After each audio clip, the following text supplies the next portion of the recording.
Welcome back to Fuel Your Legacy. And this week we have an awesome guest. It's back in the springtime of 2020. So looking forward to moving on in life. Hopefully you got your first quarter goals nailed down and you're just running because first quarter goes away fast. I mean, I remember 2019 and it ended before it got started, I feel like, and that happens often in our lives. So remember to stay focused on your legacy and what are you doing daily to fuel that. Well, our guest today, his name is Todd Palmer. Todd Palmer is an executive coach, keynote speaker, renowned thought leader, and author, CEO. He's just done a ton of different things in his life. Something unique about him, if you're watching the video of this on YouTube, then you can see this. But if you're just listening on Facebook, or not Facebook, on a podcast, you can't see this. But he has a lot of baseball memorabilia. And I'll let him identify what a lot is. I know there's a level of, you don't want people coming down to your house and knowing what's inside your house. But he has a lot of it, like more items than most of the people listening to this have earned in their lifetime dollars. So a significant amount to say the least. And that's just a hobby, right? That has nothing to do with what he does for work, nothing to do with necessarily his businesses, but it's just a passion of his. And I think that's the reason I'm bringing that out is it's important to identify your passions and learn what passions are yours that you're doing just because you want to do them. And then what other things are you doing in your life? Because there's a lot of things that I do just because I love doing them. And so make a list of that for you and say, how often do I do these things that I do just because I love doing them? And are you allowing yourself to get that fulfillment daily or weekly or monthly? How often is that fulfillment coming in? So Todd, thank you so much for joining here on the Fuel Your Legacy podcast. We're excited to hear all of your crazy mindset coaching, helping us become better individuals, people, fathers, husbands, wives, daughters, sons, the whole bit. Business owners. Go ahead and give us an introduction of who you are, where you came from, really what that transition looked like or that gap from when you went from being kind of in something you thought was going to fulfill you, didn't quite hit the mark, and transitioning into something where you found more fulfillment. Absolutely. Thank you so much for having me here today. I'm really excited about being able to talk about the importance of legacy, the importance of following something that's going to fulfill us.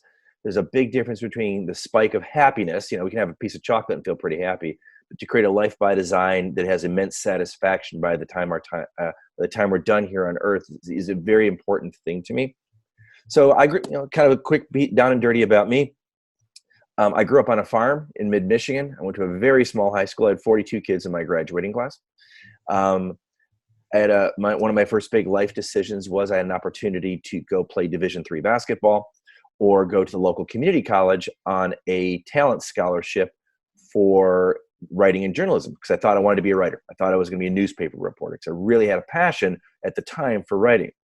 And the first flip for me was once I got to the college and they were actually essentially compensating me with my free tuition to write, I discovered I didn't like it as much anymore. It's like once it went from being a hobby and a passion and a academic pursuit to something I was actually like responsible and accountable for, there was a big shift. Upon graduating from college, I actually ended up teaching at a university for 3 years. And I really loved that work, the light bulb moments of the students, and to be able to work with someone to help them have those breakthroughs to understand was very important to me. Right around the same time, I'd gotten married and I had a son. The marriage did not work out for a lot of reasons, which would probably make a great podcast for someone who has to deal with the joys and sorrows of divorce. And from that relationship, I had a son, and I had custody of my son. I started raising my son from when he was from the age of 2 years old, and I was 24. I was working in corporate America. I was doing sales. I was doing sales for products. I was doing sales for services like staffing and employee leasing. And I just realized for me that I couldn't live the life I wanted to as a single dad, going to school, getting my master's degree to continue to teach at night, as well as working during the day and wanting to be a good father. So I made one of the next big life decisions. I had to make a choice of what was my number one priority in life. And I decided for me, my number one priority was my son.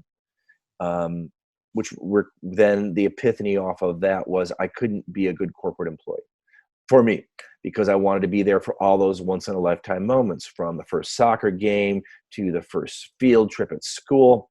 And so I started the journey of trying to figure out what else I could do with my abilities and skills, recognizing that I couldn't be all things to all people all the time.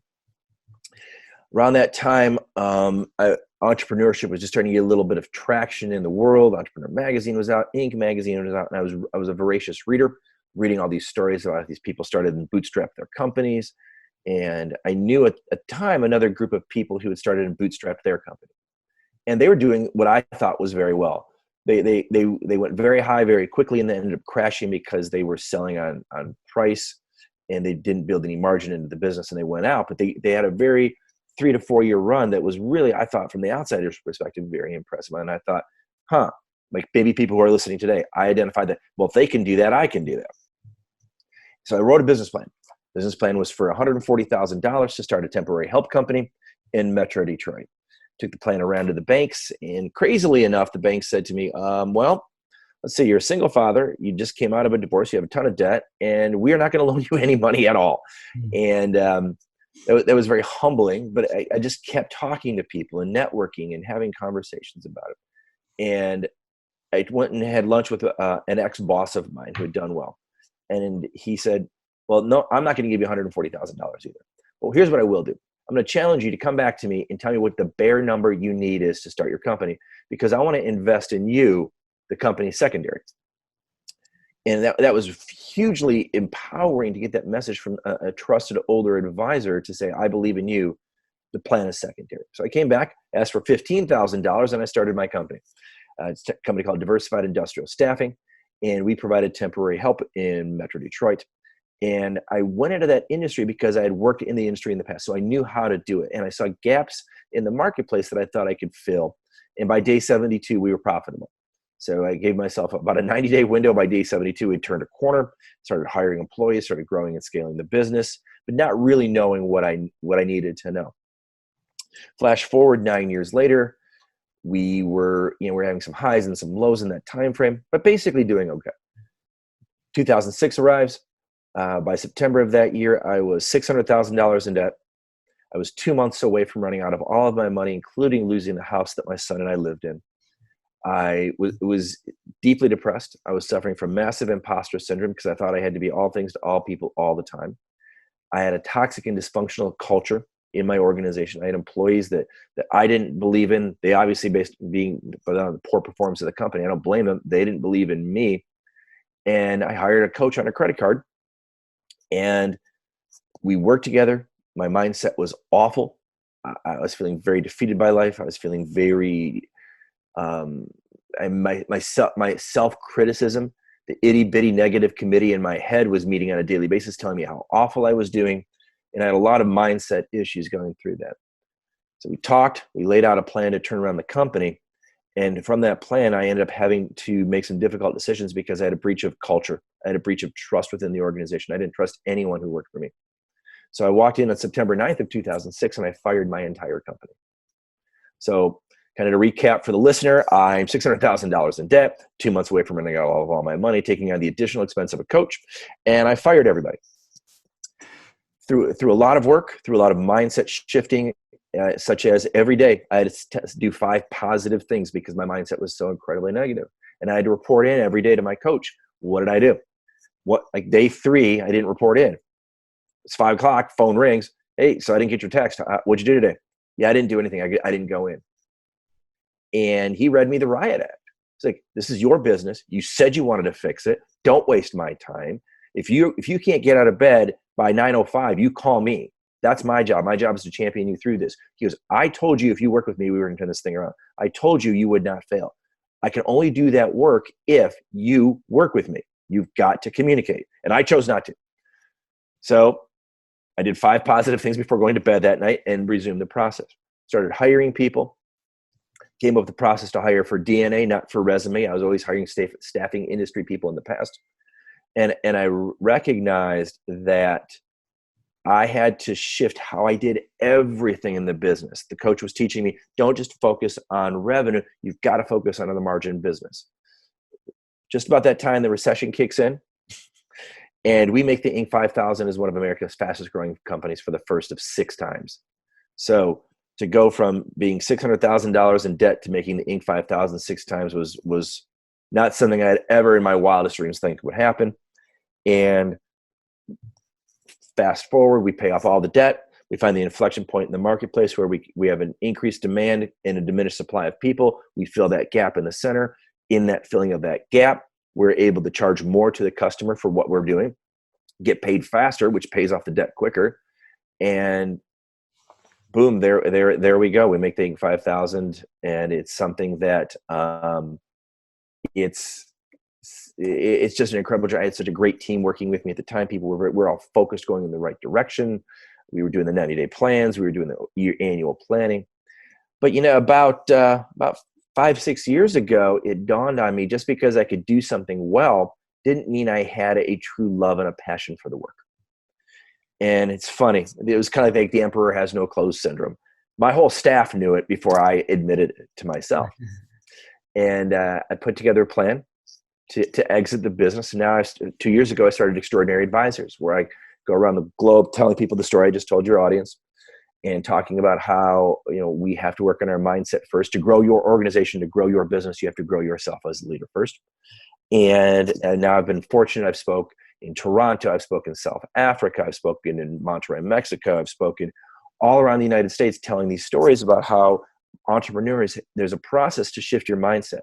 There's a process to create a life by design. And I just completed a 1-year engagement with a client, for example, who said, in the first year I've worked with Todd, my revenues have grown 70%. My profits have grown by a factor of 5x. So 500% growth on profits is not a bad thing. And he concludes the testimonial video by saying, "And I love my life, and I love my job." That's now become my purpose and my passion in life. And it takes me back 30 years ago when I was teaching at the university, and the light bulb moments the students would have. When I'm on stage and someone has a light bulb moment by something I've shared with them, it's soul fulfilling. When a client sends something to me and they lean into those uncomfortable moments of, I don't know if my business is going to make it, and they plug into my confidence in them, and then they turn the business around. They do the work. I just provide them some guidance. It's so incredibly rewarding that I don't ever see myself retiring from coaching and speaking. I love that. It's so cool. I'm excited to dive into a lot of these notes, but I think that's the journey of life, and we all are going to face aspects of this journey. And the question is, are we conscious of the journey, or are we just allowing the journey to happen without any consciousness of what's happening? And one of the things you said, I might actually work backwards here of like all the things that I loved about this. But go for it. There was a time. So have you heard of Steve Siebold?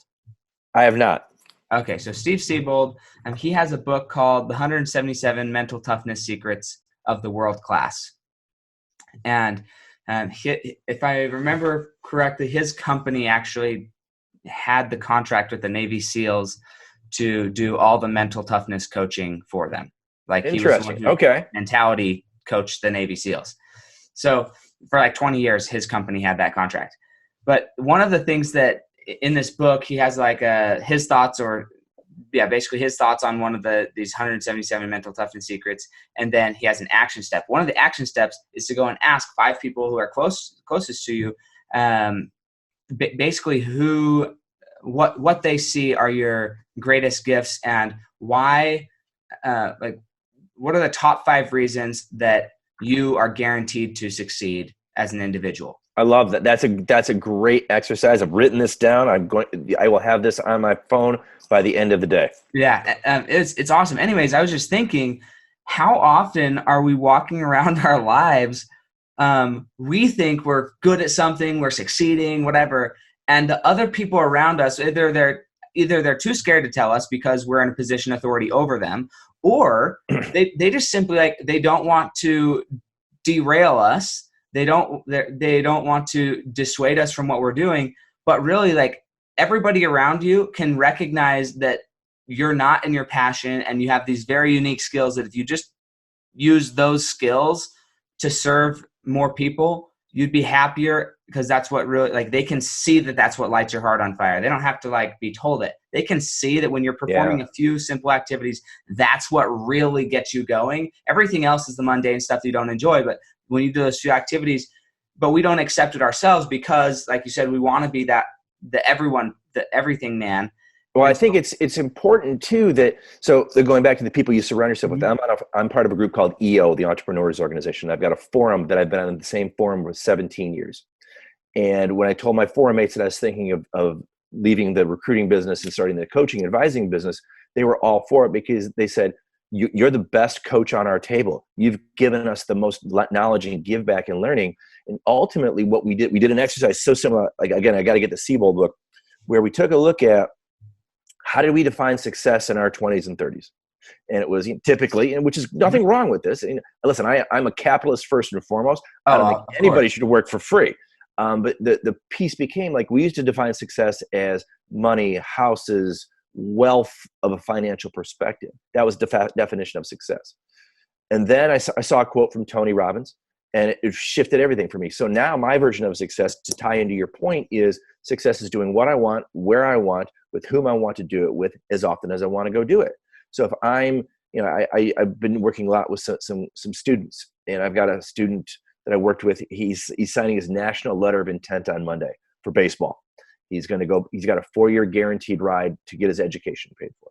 And I've worked with him on mindset, and baseball is he's a pitcher, and it's a very complicated sport for him to get his athletic abilities off the charts, is getting his mindset caught up with that. And I've worked with him as a favor to his dad for free. That is such a rewarding thing, because I'm doing what I want. I'm helping this young man who I really think is a great kid, and he just needs some guidance. Where I want, we typically go have lunch, and I'm happy to pay for it. When I want, whatever. And it's helping him at 17 create a life by design. And if he never makes pro ball, that's okay. But he's getting his education paid for. He's going to learn so much in this process. And that work for me just fills me up. So whether it's a 16, 17-year-old kid or it's a 50-year-old CEO, that's success for me. But it's so different than what I thought was in my 20s and 30s what success was going to turn out to be. Yeah. And it's something that, as you mentioned, other people saw in you before you were willing to accept it yourself. Exactly. And that's why it's so important to surround yourself. For me, I want to surround myself with people. It's funny because one of my core values is candidness, or candor, rather. Mm-hmm. And it's important for me to surround myself with people who are willing to just tell me bluntly what they think about me, good or bad, because it doesn't really affect me that much as far as like what somebody thinks. But if nobody's willing to tell me that they think I'm wrong, or that they think I should be doing something different, then I'm screwed ultimately, because I naturally have a confident voice. I naturally come across as like, this is fact. It served me very well to have that gait and tone in my verbiage in my business. As a leader, it serves you, but it also, if you don't have other strong people around you that can hold you back, because then everybody just lockstep follows you, rather than saying, no, we need to do something different. You're better in this other area. Let me do that.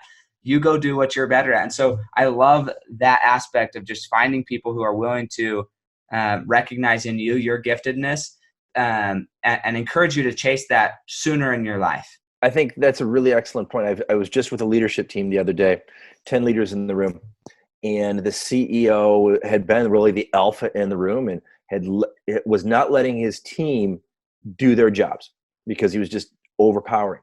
So we created a process where we went around the room to lay out the quarterly plan. And I had the leader promise that he would speak last, so he could hear and solicit the best ideas. I said, you've got a brilliant team. You're paying them a lot of money, and you're holding them back. And you don't even realize it. And we had a real deep dive. He goes, well, I want their ideas. I said, then you have to speak last. Because the power of the room will drive the organization much stronger, the power of 10 versus the power of 1. So we spent a lot of time. So 3 or 4 people go around the room. CEO chimes in. I'm like, stop it. Finally, I said, and I explained to everybody up front that he was supposed to speak last. So then it became a running joke. What it did is it took a lot of the governors off of the other leaders in the room. The chief marketing officer had some brilliant ideas. CEO had never heard them because he thought he had the best ideas.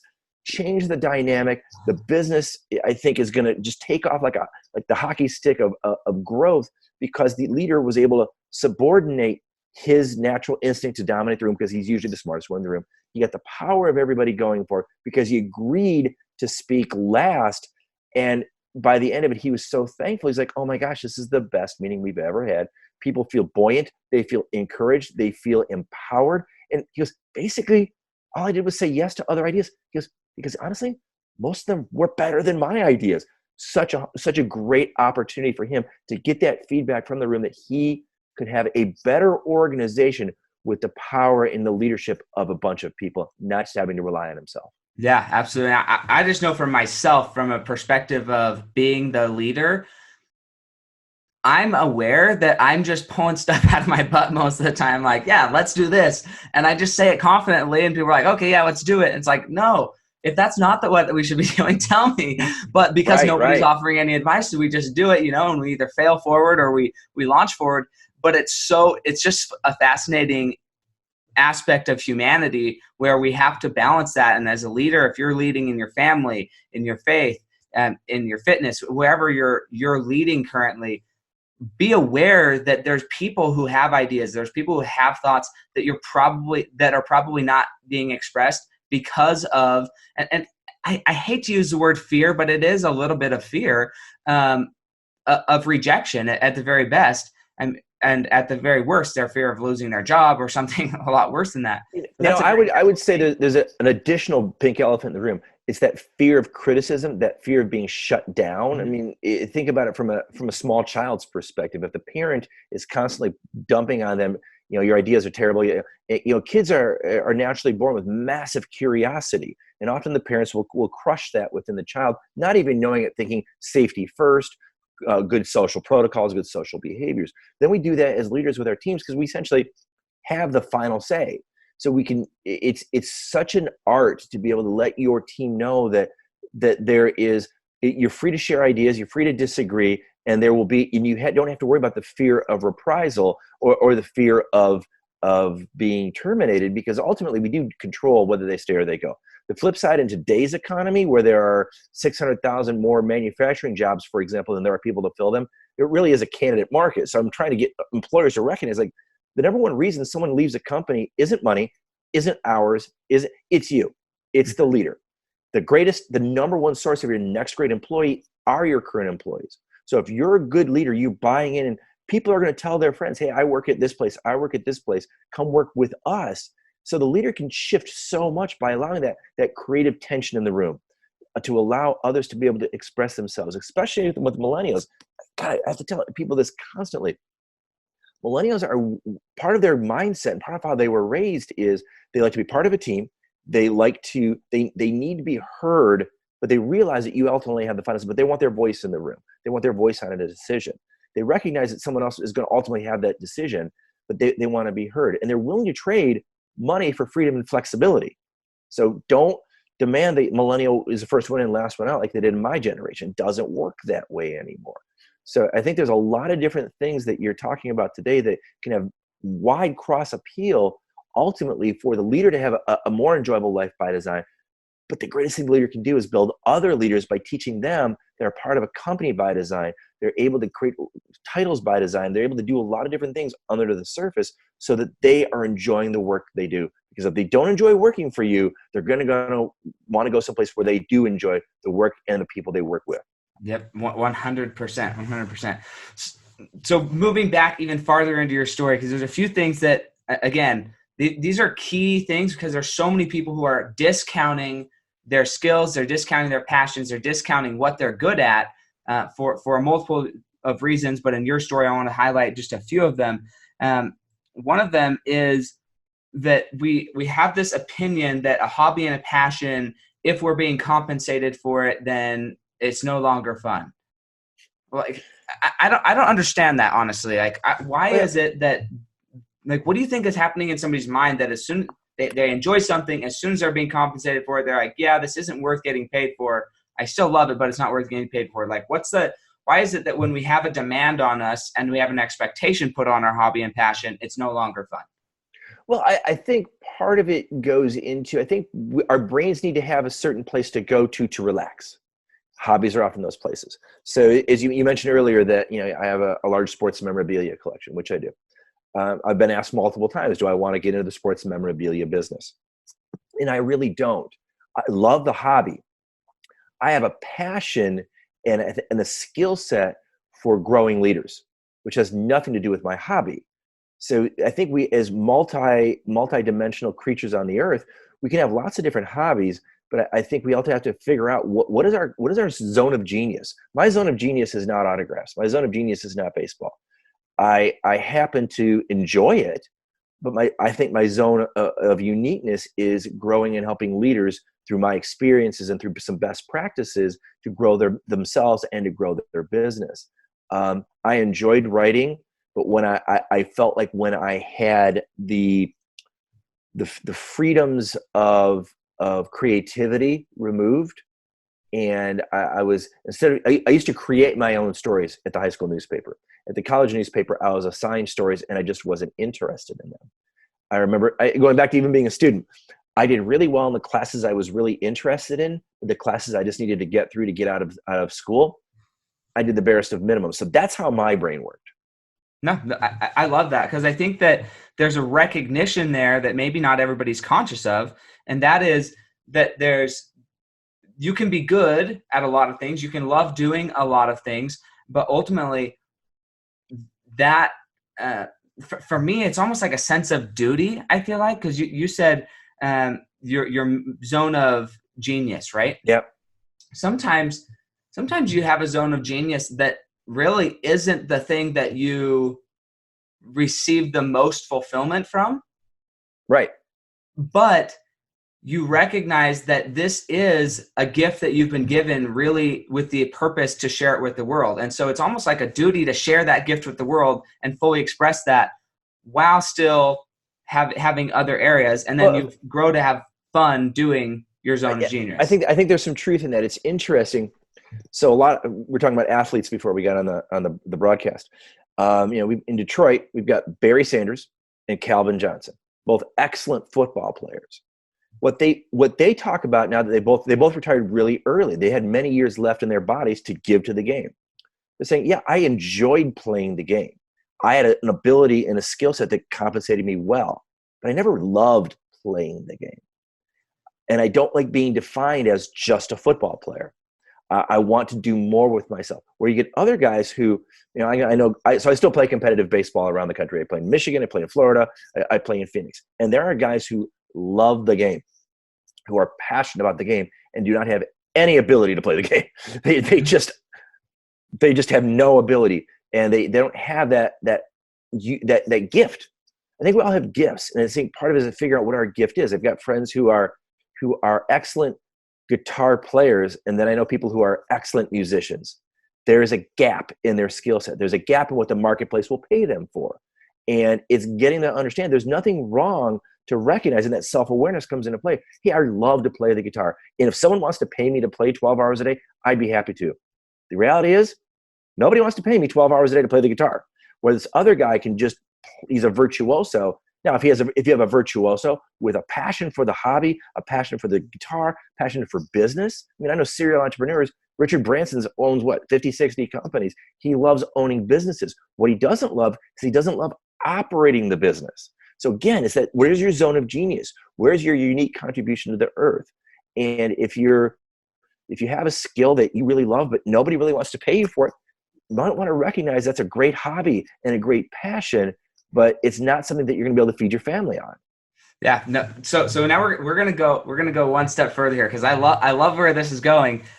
First off, for you who are listening, think about what is your zone of genius? What is your giftedness? What is your one thing that really, that's what you feel you're meant to bring to this earth and to share with other people? Because I believe everything, at least for me, I try and structure my life around service, love, and contribution. Like those things are high on my list of what I want to be doing with my life, or activities where I feel like I can fulfill that. But here's the next thing that I want, the next limiting belief. I find them limiting beliefs when I'm talking with coaches, when I'm talking with different people.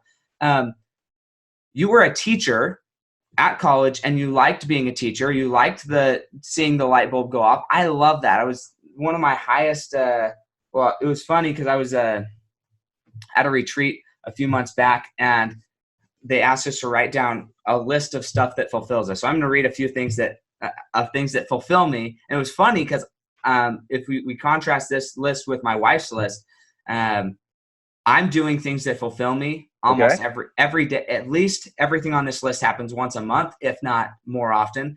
And on her list, it's like her list of stuff that fulfills her is smaller, and it also is not happening as often. So it's interesting. Okay. But for me, some of the things that really I love doing is leading other people to Christ, seeing confidence come in somebody's eyes, personal development, business development, striving for excellence, seeing other people love, creating transformation in people, and having just conversations with random people. So I love all of these things that I'm doing, but I used to think, well, I can't get paid for doing those things, right? And most teachers in America, and I don't know how it is in other countries, but in America, most teachers, they just don't get paid very well. Okay. And I'm putting this in air quotes if you're watching this, because this is huge.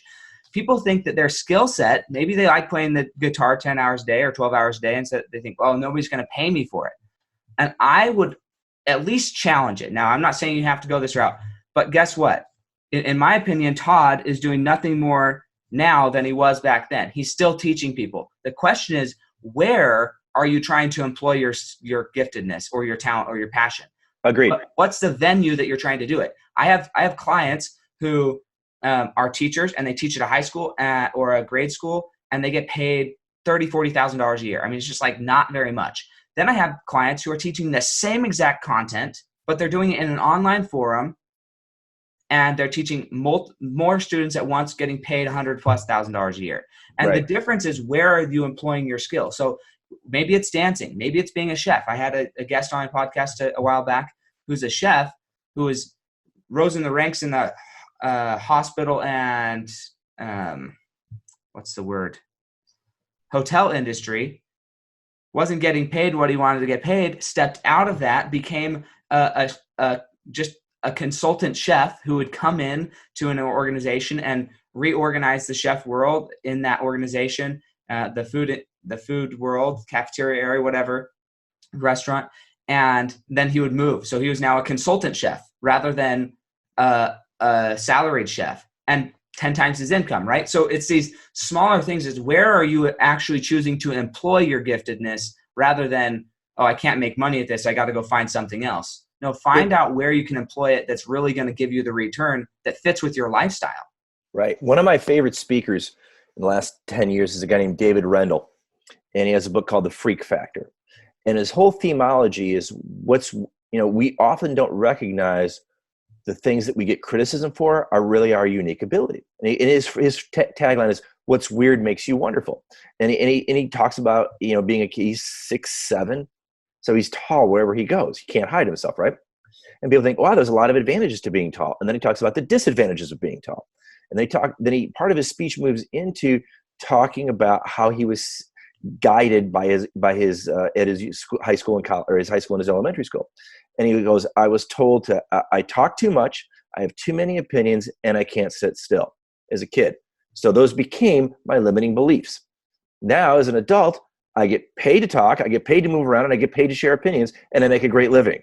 So that's that. When I saw him, he blew my mind, because I'm like, oh my gosh, the reinforcement we get is the things that we do are wrong, are bad. Parents, teachers, things like that. What Dave was so wise to figure out is what's weird makes you wonderful. So if you're someone like you're talking about who has skills and abilities, your challenge as an entrepreneur, or your challenge as even a solo practitioner, is to figure out, where can I apply my zone of genius, my unique abilities, which maybe other people told me 15, 20, 30 years ago were weaknesses, which are actually strengths, and how do I apply them in a way that I'm earning the type of living that I want to earn? But the other part of it is, I found, for what you're talking about, is you have to be able to demonstrate a very clear return on investment for the buyer. I tell my clients, whatever you spend with me, you should expect to get 4 to 6 times return on investment. So like the client who just reported that they've grown their revenue by 70% and their profits by a factor of 5x, they're thrilled at getting 500% return on their investment with me. But it's the work that they've done. And so much of the work I've done with them is just like what you're talking about, is getting them to figure out, what do they do well? What do they do that nobody else in the world can do? How do they charge more for that, but still keep it cost effective for the marketplace? And then how do they do that over and over and over and over again? Yeah, absolutely. And I think that's where hiring a coach can really add a lot of value into it. And so how many, because these are the common things that I come up against and people are asking me, but how many people do you think who have gotten to your position, right? Who've reached I'm going to call it success, not just financial success, but overall in general, fulfilling their passion. How many of those people do you think started their businesses, started their getting the help they needed through some form of debt, whether that's credit cards, business loans, personal loans? So I'm going to take you investing. I don't know. I'm going to take your debt even a step further, and I'll get back to the money part. But I think I had an internal self-esteem debt.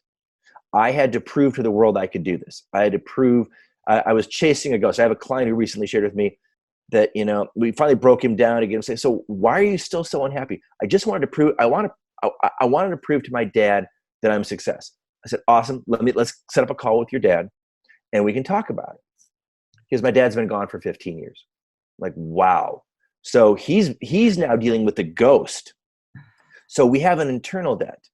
And what we fail to realize, I think most entrepreneurs are often self-reliant and we're rugged individualists. I know I was, and it's very clear in my arc of knowledge that I needed coaching all along the way. And I had coaching. And when I didn't have coaching is when I went down, because I wasn't mature enough or savvy enough to have that outside person giving me that perspective that I greatly needed. My father passed away when I was 5 years old, and my older brother lived across the country, so we didn't interact all the time. And I'm isolating. I'm thinking I've got this down, and I'm from the generation where we don't talk about our problems.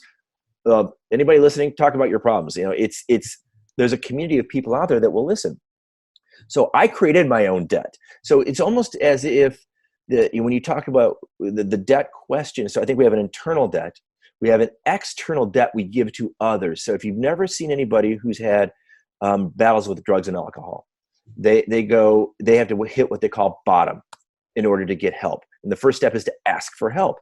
My journey was no different. Now, my battle was with debt and bad decisions and self-esteem, where other people deal with drugs and alcohol. But if you take a look at the behavior patterns of both categories, they're very eerily similar. Entrepreneurs just focus their issues on growing a business, but their destructive behaviors with family and time and money are very classically similar. So I think to your question, we all have challenges. We all, for me, I can't work with a client until they're ready to change. My coach couldn't work with me until I was ready to change. He asked me a lot of, are you ready to change? Have you had enough of this kind of questions, which I thought was brilliant. I do that now. And the great thing about it is I've recognized and realized that I part of my issues in life is I'm never satisfied, which makes me a lifelong learner. So I still have a coach in my life today. He's not a business coach. He's a neuroscientist, and he teaches me how my brain works. So I can stop doing the things that really drive me crazy and drive others crazy. So I can do more of the things I enjoy and making others, making the world a better place. So I think the savvy person, the savvy entrepreneur recognizes that coaching is always needed. If you take a look at sports, Tiger Woods has a swing coach. Mike Trout has a hitting coach. Nolan Ryan had a pitching coach. In sports, it's encouraged that coaching is always going to be a part of your life. So you never take it out. But we go to university, we go to school, and I go, oh, thank goodness, I'm done learning. I'm done having teachers.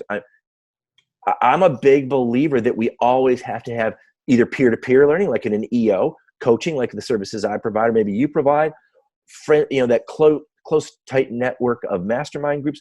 Coaching is part of it. They say it takes a community to raise a child. I argue it takes a community to raise an entrepreneur too. Mm-hmm. No, I completely agree.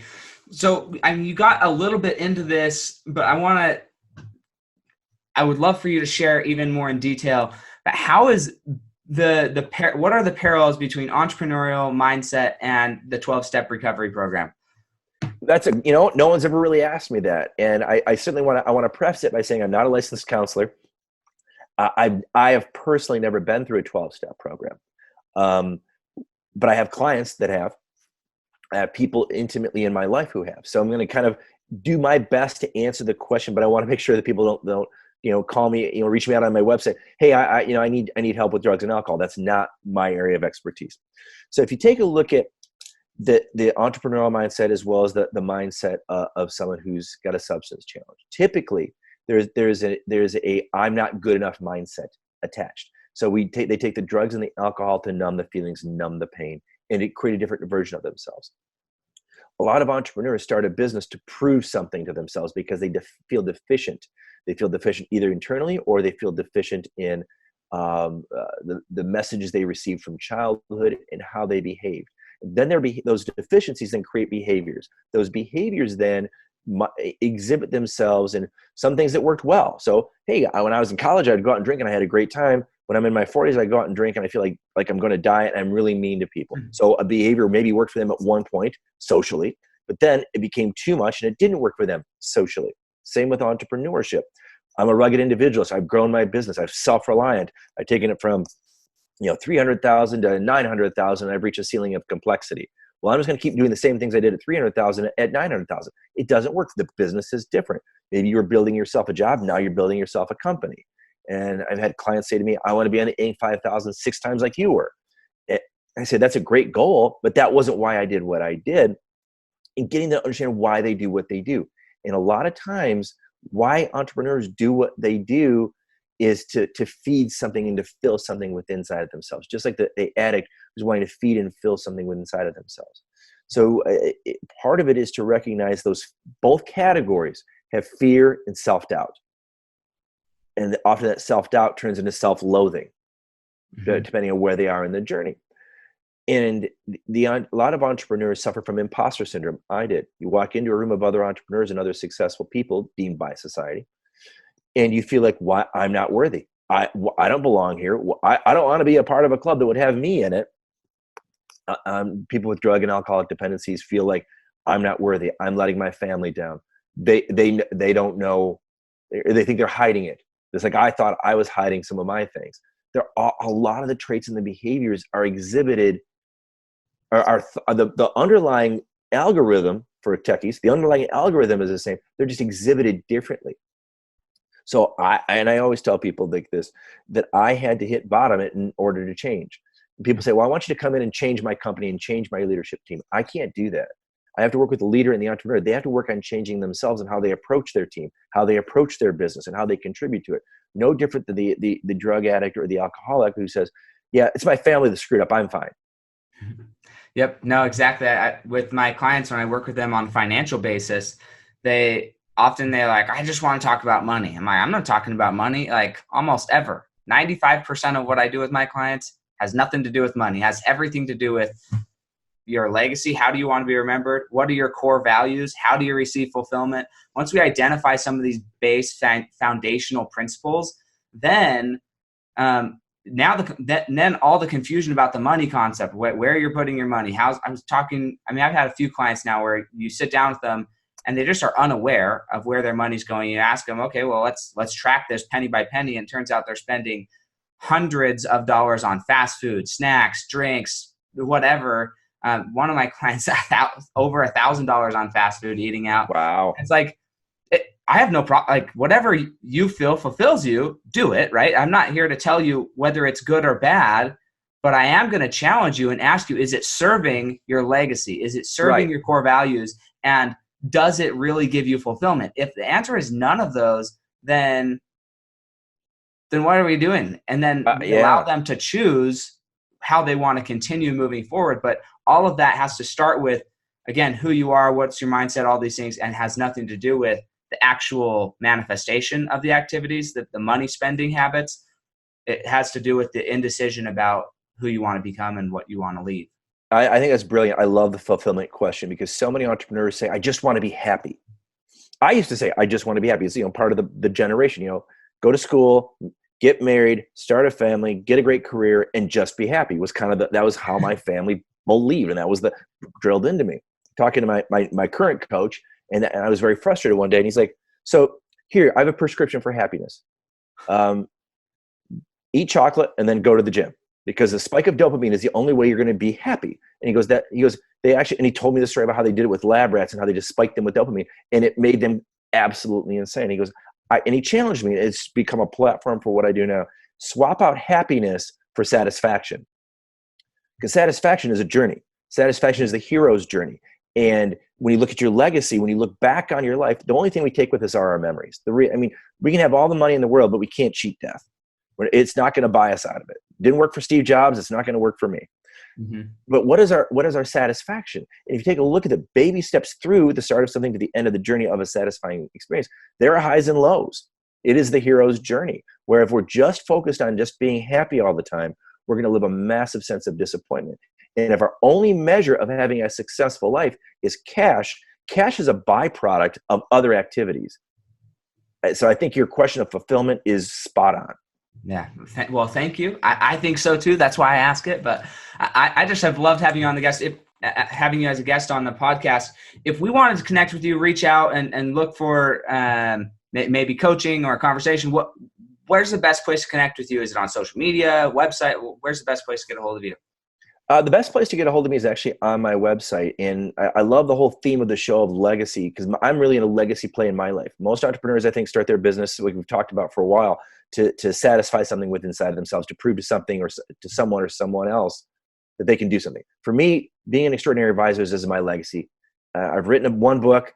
I guess I'll live on Amazon forever. But the legacy for me is having enriching conversations like we've had this morning. So I love anybody who wants to connect with me on my website, extraordinaryadvisors.com. I'm happy to give you a half hour of my time for free, no cost, to have an enriching conversation that's important to you. My goal is to listen, to absorb, and then I'll respond so I can be of great service to you. And it's my opportunity. People say, well, I don't want to bother you. No, it's an opportunity for me to do what I love. It's an opportunity for me to connect with people, have enriching conversations. And it allows me, in part of my legacy thought process, is to pay back all the great coaches and teachers I've had along my journey. A lot of them who never know the impact they've made on me. So please, anybody's interested, they got value out of our conversation today, please reach out at extraordinaryadvisors.com, and I'm happy to give you 30 minutes of my time. I love that. Okay, so really quick, a story time for me. So I was listening to another podcast called Entrepreneurs on Fire by John Lee Dumas. He does that podcast. And 2017, end of 2017, I was working my butt off, 40, 50 hours a week, trying to make my business work, struggling, and listening to this podcast. And another coach, she lived up in Canada, offered a 30-minute coaching call for free. And I was just at the right moment where I was struggling enough that I was willing to call. I had set my ego down. I'm telling you guys this story so you can do the same, right? I set my ego down and I got on the phone call. It was December 23rd, a few days before Christmas. And I'm on this coaching call with her. And in a half an hour, we got to the bottom of that. I flat out did not believe I was worthy of success. I didn't believe I was worthy of being a father. And I'm not saying that this is going to be your story, but this was my story and what a half an hour can do for you. My monthly income from 2017 to 2018 quadrupled. Wow. 4x my income by simply, once I recognized this is simply a worthiness issue, I put I am worthy in multiple contexts into my daily affirmations, and 4 times my income. I like a half an hour of Todd's time. I promise you is worth it. You're going to get more specific questions answered. I promise you it's worth it. Don't miss out on that. And I can't express that enough, because it was a half an hour coaching call that completely changed the trajectory of my life. That's awesome. What a great experience, Cher. Thank you so much for sharing that. Yeah, no, I love it. So please reach out to him. I'm grateful that I've had an hour of his time, and you can go back and re-listen to this podcast, but really, really think about that and what it means for you and what it could mean for you moving forward if you just got on a call and were to identify one thing, one belief that you have that's not serving you. what could that do for your life? And not about you and your income, because it's not about me and my income. It's about my wife and my kids and how I'm providing for them and how I'm able to now go back and serve more to help more people because I'm now financially stable. So like take the half hour. It's worth it every second of the day. Okay. And the link will be in the show notes here. You can just click the link to his website and go. I'm assuming you can go get registered on your website for that half hour. Yeah, absolutely. We'll get it set up. Awesome. So here are the last two sections of the podcast. We got about 3 minutes left. So this is called Legacy on Rapid Fire. So I'm going to ask you 5 questions and looking for 1 word to 1 sentence answers. If you use 1 word for the first question, I'm going to ask you to clarify. Okay? Fair enough. So what do you believe is holding you back from reaching the next level of your legacy today?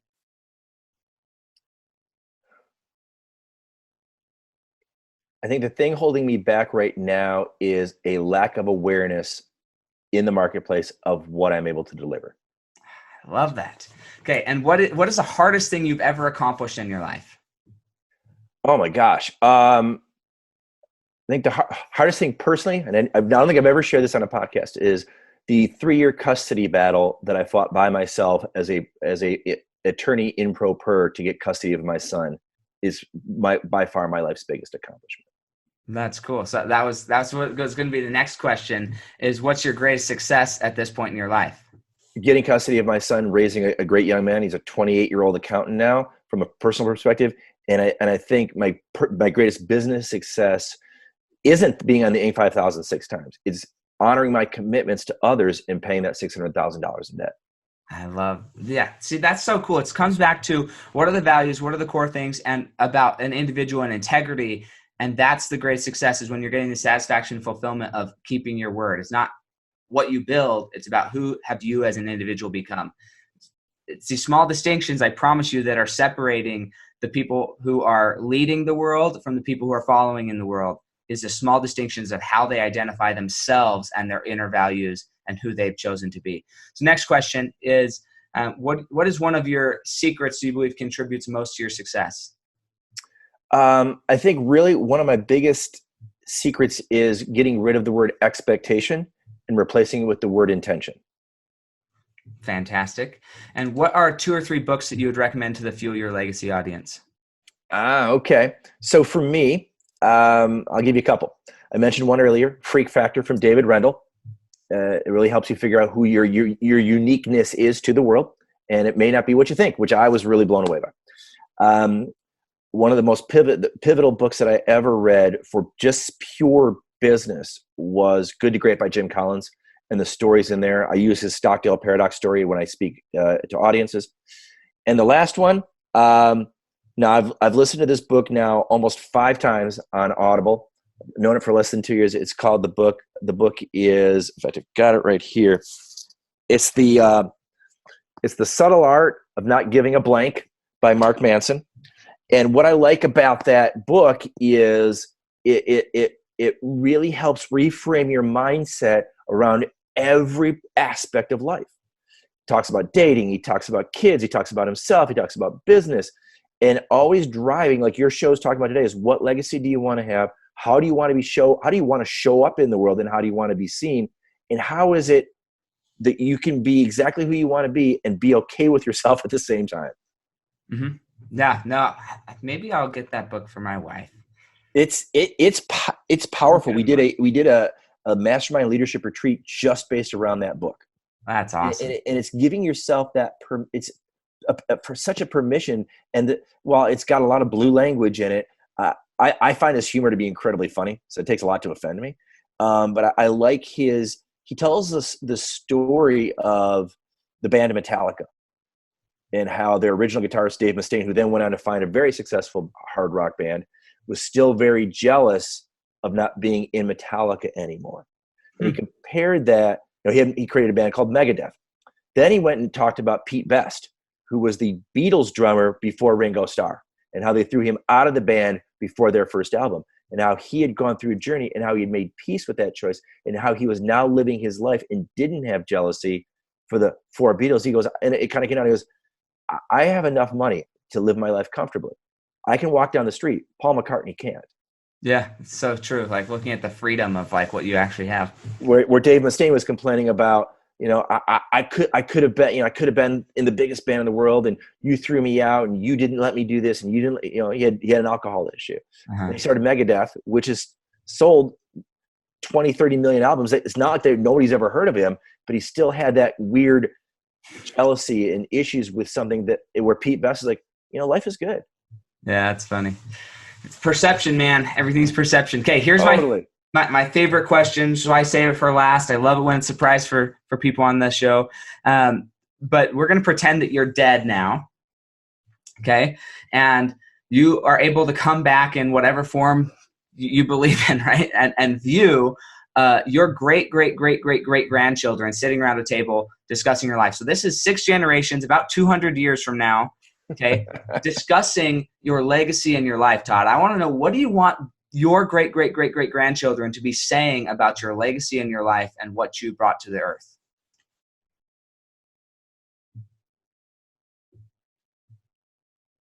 I would want them to say that he was a lifelong learner who, through trials and tribulations, discovered his authenticity, his transparency, and was able to demonstrate his vulnerability to be at the service of others. Awesome.